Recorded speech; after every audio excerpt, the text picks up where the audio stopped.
employment. So now I'm interested because I think this is the first time that we're discussing really employment in connection to the sexual and reproductive health issues in our conference. I think it's been discussed in other development agenda-related conferences. But I'd like to ask someone, because I think Percy is the only one from the government, right? Representing the government of the Philippines, not only the National Youth Commission, because he's chairing the Interagency Committee for Adolescent Health.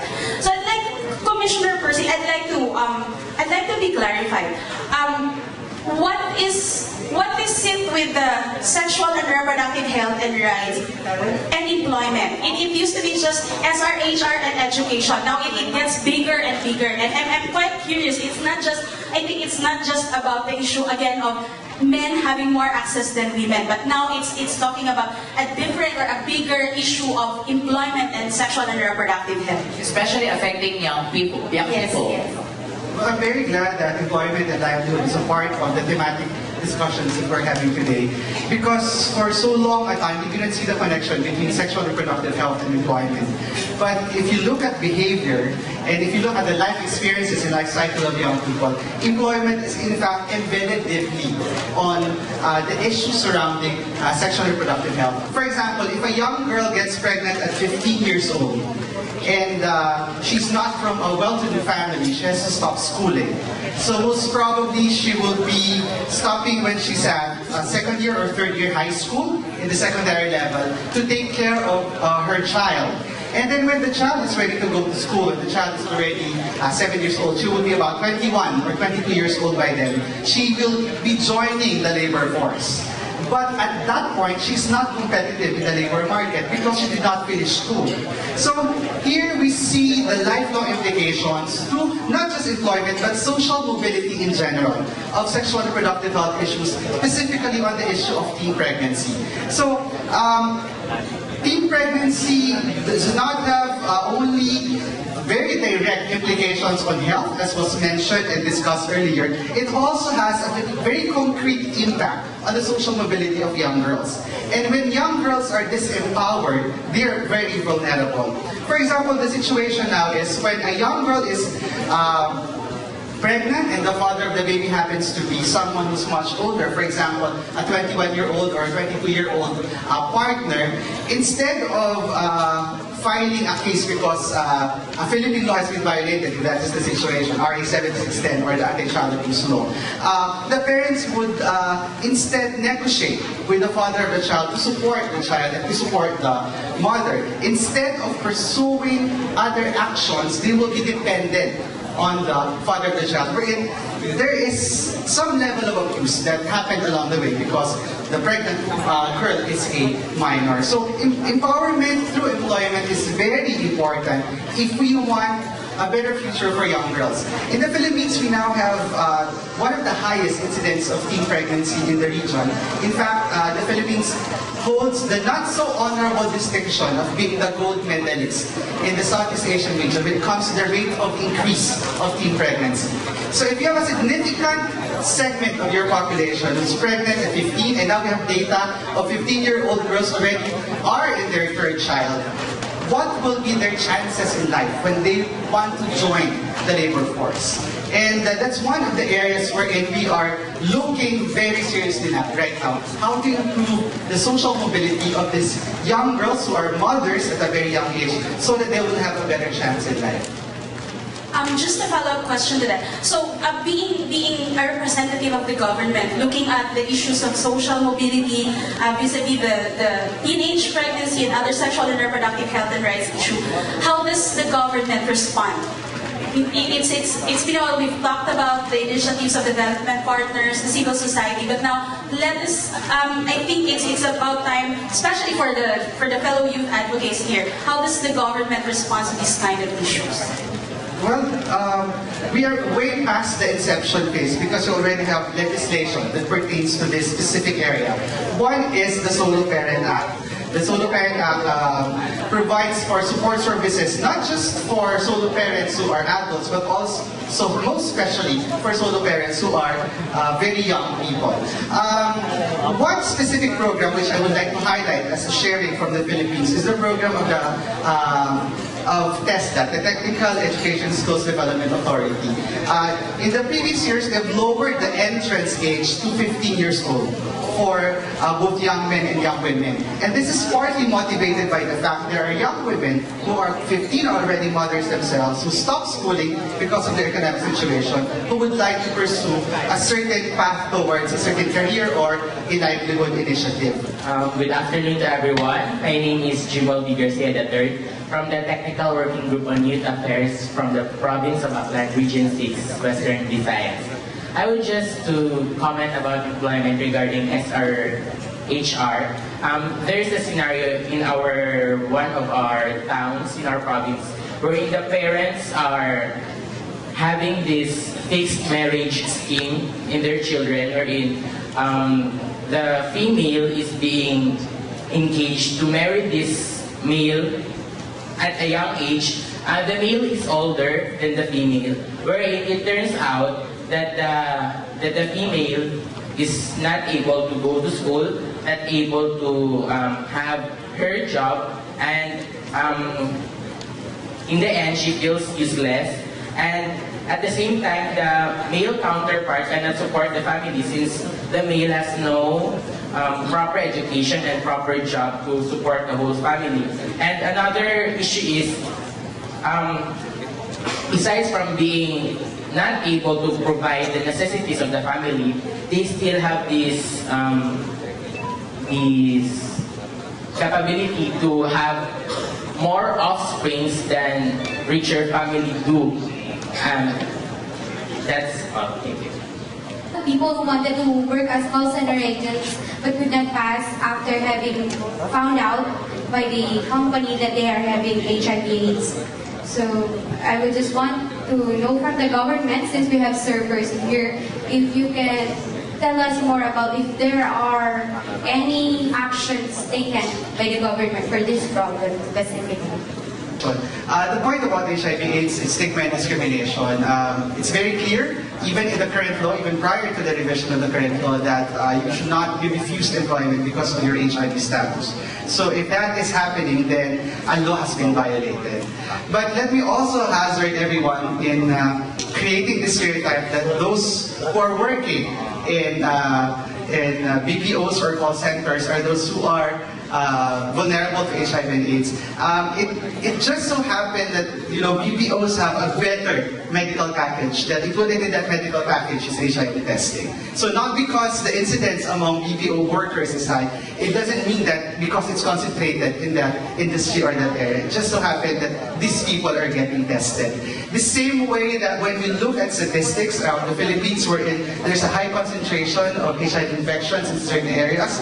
It's not because there really is a high infection. Yes, indeed, there might be a high rate of infection in that area, but because also there are testing centers in those areas. So most probably when you look at the statistics at the metropolis, you will see higher levels of infections because there are multiple testing centers in that area and people are getting tested.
organization is called the Cook Islands Family Welfare Association, which is part of IPBF.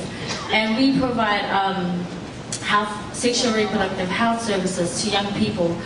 But in those services, we've only got one youth working in that organization, and we have other health clinics around the islands and also in our outer islands, but we don't have enough young people working in them. So a lot of the times, young adolescents, when they want to access services, they always face upon adults.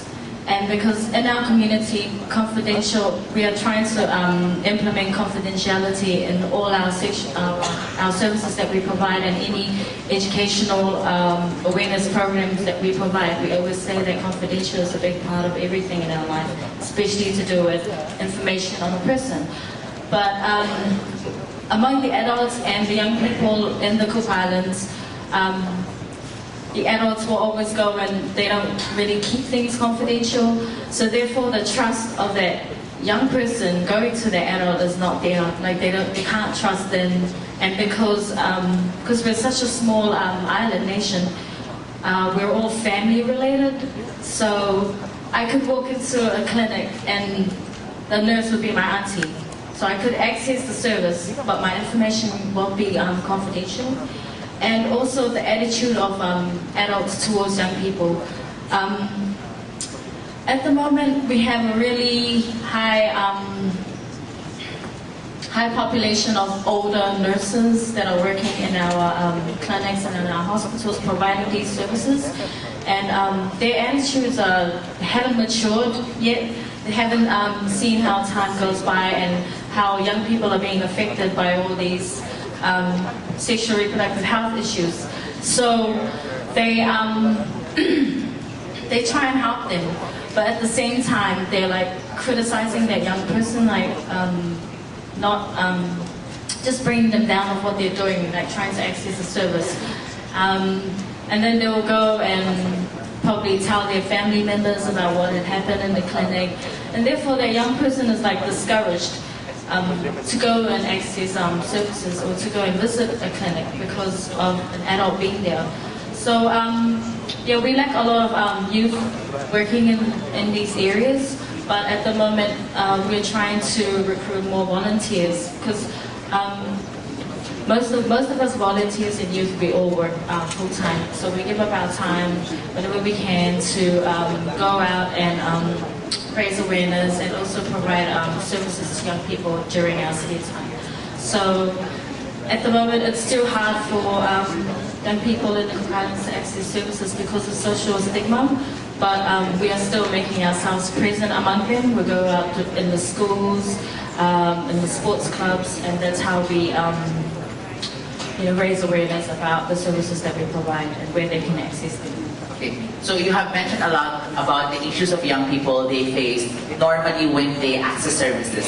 You have the issue of not enough young people in the facility. You have the issue of adults facing the adolescents. However, they are not trained. They are not capable of providing the services the young people need. But in the case of the civil society or the development partners, what are the things that you have been doing in the past and are until now you have been trying to improve the system? What are those things that you think are most critical in making sure that the young people will access these vital services for them? Oh, working with young people. I think we heard so many stories just now, the speeches earlier in the morning, that these are your rights, but your rights will not be given to you if you don't want them. The rights will not be given to you on a golden plate. That's what the International Planned Federation, the Director General said earlier. It will not be given to you on a golden plate. You have to ask for them. But overall, among the thing that we need to really look at is the laws and the policy. If access will not be given, the laws and policies are not to give you the access. So that has to be changed. And change can only happen if we ask for it. And part of being youth, because you have the luxury of being naive, making all the mistakes that you have the passion in your heart and in your soul. You can ask for it. You can make this come true. And when you make this come true, it benefits all of us. You have the passion, not only that you have the energy to assist us who are maybe at the leading of organization. But without your voice and without your hope to support us, we will not be able to do that. So give us support, give us your voice, and work together. So that you're not only the heart of the nation, you're the heart of the planet. So please act on it. So bangun Filipinos. I'm Baba Shah Khan. I'm from Pakistan. Last year we have conducted a survey of the healthcare providers in one of our cities. We have met 31 healthcare providers, and when interviews were conducted, so their mandate was to provide the counseling, but actually the privacy was not there. So we have consulted them, then we have provided them a training on this sexual and reproductive rights, and convinced them that this is your duty to entertain the youth and give them a counseling and a privacy. So then we have upgraded these facilities. We have provided them some furniture and some material, and now we are trying to motivate them to use these facilities. And also we are linking the schools and colleges with these youth facilities. Hi everyone, I'm Vanita from India. I would just like to add on to what one of the panelists said about involving the youth and taking this forward. I would just say that it would be equally important to take the gatekeepers in the process. So we need to include the community members, parents, teachers specifically to take the process forward. So I think it has to be a parallel, it's an ongoing process which has to be parallel with the youth and with the gatekeepers as well. I think that the efforts and the results would be much more sustainable. Thank you. If you suspect that you have HIV, so you will feel depression, you have anxiety, so you're really worried, and to the extent that you feel, a paranoia. I believe that there should be, a more alignment and, more promotion of the mental health development to the RH, to the reproductive health. Good morning, everyone. I'm Dayat from Indonesia.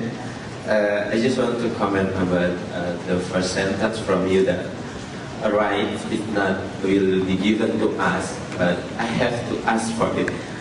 When I compromise it to all of my friends in university, actually they don't access the health services because they don't know that that is their right.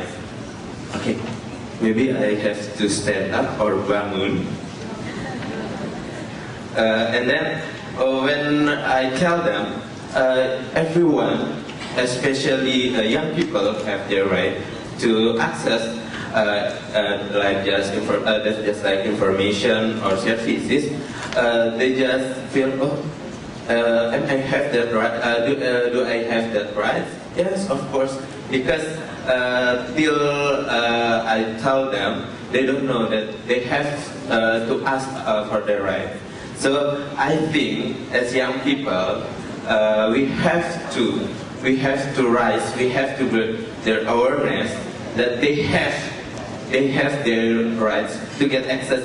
Because when they try to get information, they just like a thief, because they try to get it.